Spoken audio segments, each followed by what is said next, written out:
Hey friends, it is Thursday, November 18th. I have had an extremely long night and a very early morning because yesterday, giving you a recap, I got rolling with the reporter, right? ABC's 15, Ashley K reached out, she does cold cases.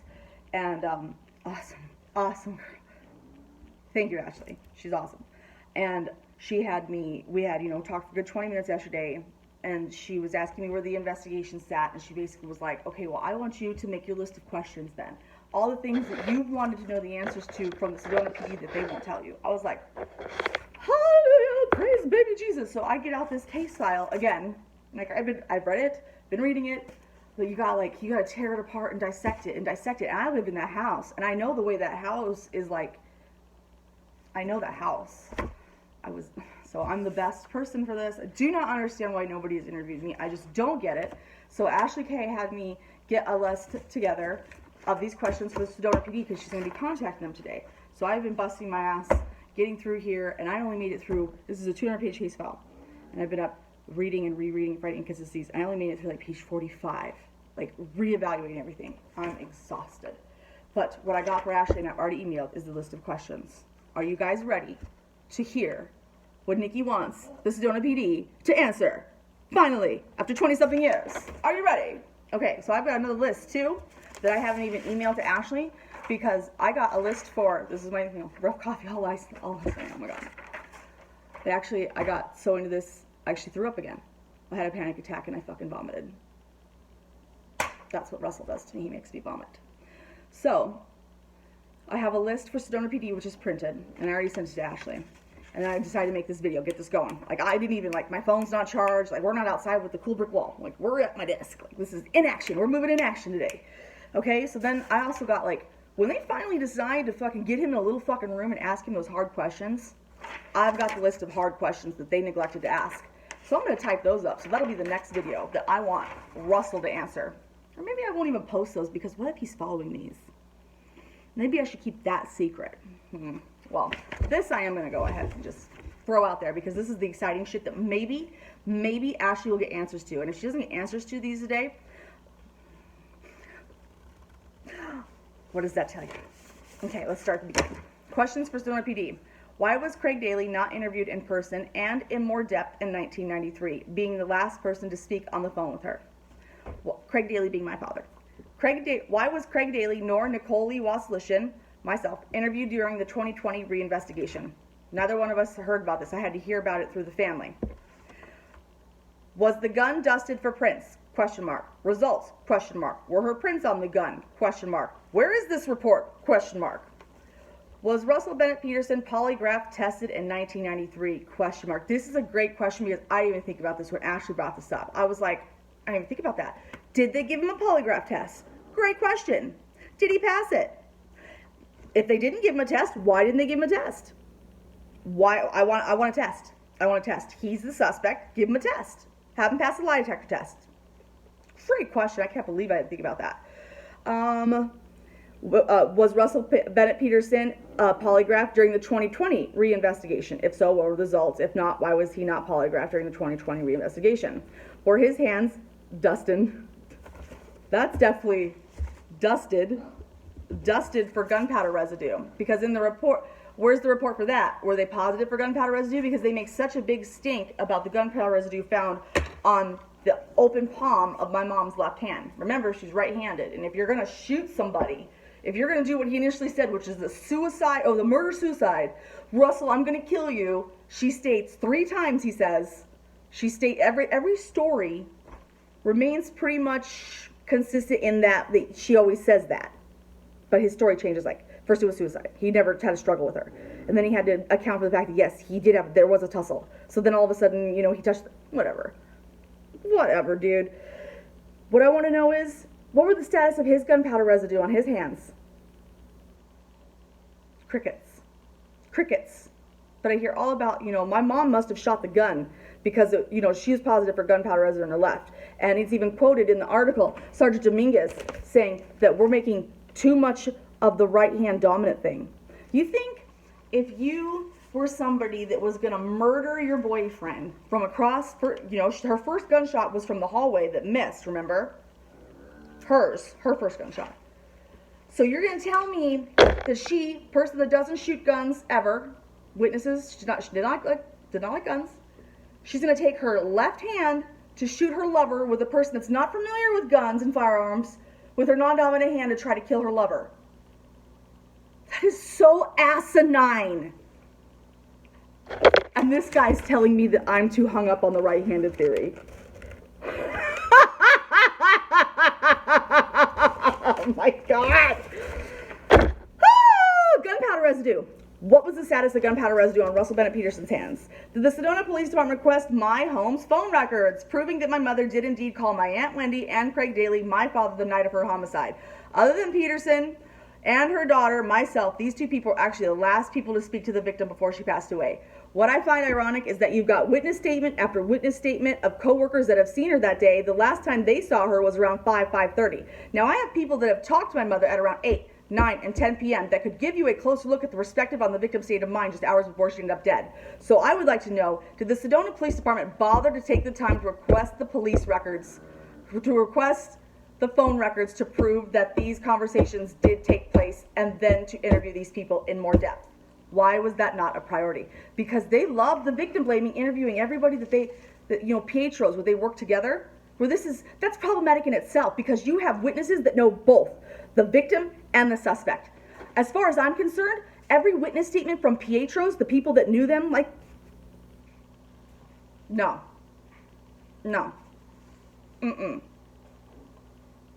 Why was that not a priority?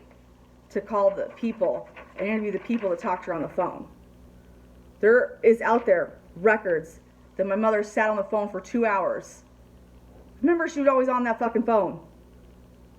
You remember when you had landlines when you were a kid? She was stuck to the fucking counter, and then finally, you got the cordless, the big, cordless phone back from the early 90s. I remember we had a phone in the kitchen and we had a phone in the master bedroom. If she had stopped by the kitchen phone as he was killing her, she would have gotten shot. She was fucking running for the bedroom, the master bedroom phone. She ran by 2 fucking exits, guys.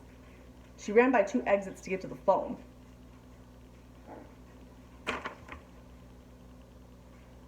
Oh, this is exhausting. It's like literally standing in your mother's shoes.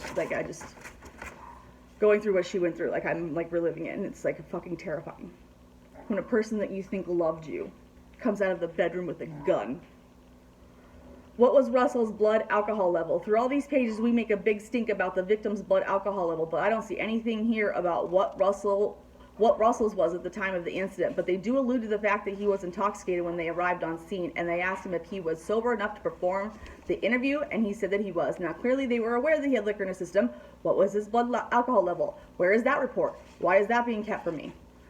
Was Sedona PD aware that the family had a dog? Did anybody bother to ask the perpetrator what he did with the dog? This being important because it shows premeditation.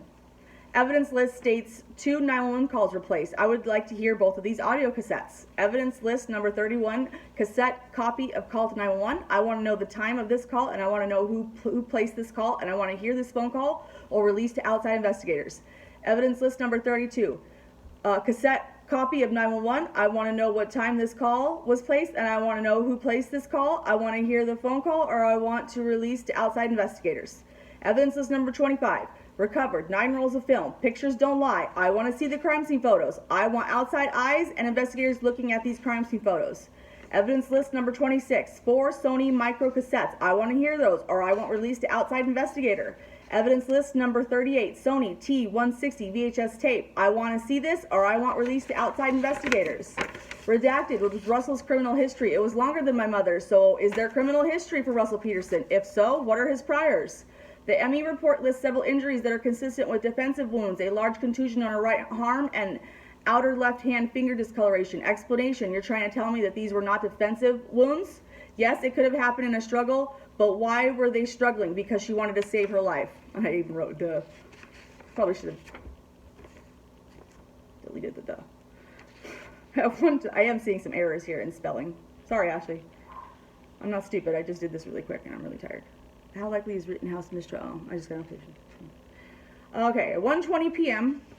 Now, my mom died about 12 hours before this, because she was, that altercation happened. He made the phone call at 1:40. Another 911 call, and another sergeant said that he got the call at 1:15. That's another discrepancy I'm trying to figure out. So 12 hours later, at 1:20 p.m. on 7/9/1993, the ME report states cause of death, manner, gunshot, cause of death, gunshot, manner, death, homicide. After the report was released, why was there not enough probable cause to at least arrest him and take him in for interrogation? Yes, you conveniently questioned him 3 times over that week and allowed him to change his story freely while feeding him information. But why was there no arrest made after the report came out with homicide on it? Not accidental, not natural, homicide. Aren't you supposed to arrest somebody and bring them in for interrogation? It looks to me like you basically let him go. Case report list. The incident at 1:40 a.m. Read a little closer and you've got Sabo's report stating that he received a phone call that there was a domestic violence altercation at my home at 1:15 a.m. So somebody called 911 at around 1:15 and then Russell Peterson called 911 at 1:40. So those should be the audio cassettes of the 2 911 calls, correct? Okay, so who made the first 911 call at around 1:15? So there's the bombshell question I have for the Sedona PD. What was Russell Bennett Peterson doing for 25 minutes in between 1:15 and the time he made his 911 call at 1:40? What was he doing for 25 minutes? These are just some of the hard questions that the Sedona PD neglected to ask, and I'm only 45 pages through this case while rewriting a timeline for you. I was talking to Miss Ashley. This is only the surface of the inconsistencies, and I'm going to have page after page of questions. I'm a dog with bone. This is only for the Sedona PD. I've got another. Once they get him in a little room, these are the questions that will make him crack. These are the questions that you ask him that will make him crack and confess, because he'll have no way to explain these questions without having confessing. Why is Nova? I need to be a PI. I'm closing out my pet sitting business, guys, and I'm opening up a private investigator after all this is over. After I write my memoir and become a Pulitzer Prize winning writer as well, too. By the way, I'm gonna do it all. This is driving. I'll be batshit crazy by the end of this. I'm going to be batshit fucking insane. But as long as there's fucking my mom's name is clear, I can go crazy. So I'm gonna go ahead and post this. We've got a big day today because we're gonna find out what Sedona PD's answer is for these hard questions that I just asked. I've got hard questions for Russell Peterson whenever they get him into a little locked room. You hold the key, you hold the key to my little locked room. You hold the key, you hold the key to my little locked room. Please let me out soon. I hold the key. It's actually my dad that holds the key to this case. I'm not going to rest until there's justice. I hope he knows that. I hope Sedona PD knows that. I hope Yavapai District, whatever. I hope they all know that. This would be easier if they, to make me go away, bring him in for questioning today. I'm not going away. I'll just get louder and I'll get angrier the more you don't listen to me, the longer you don't listen to me. Because I'm going to eat this report alive. I'm going to be a PI.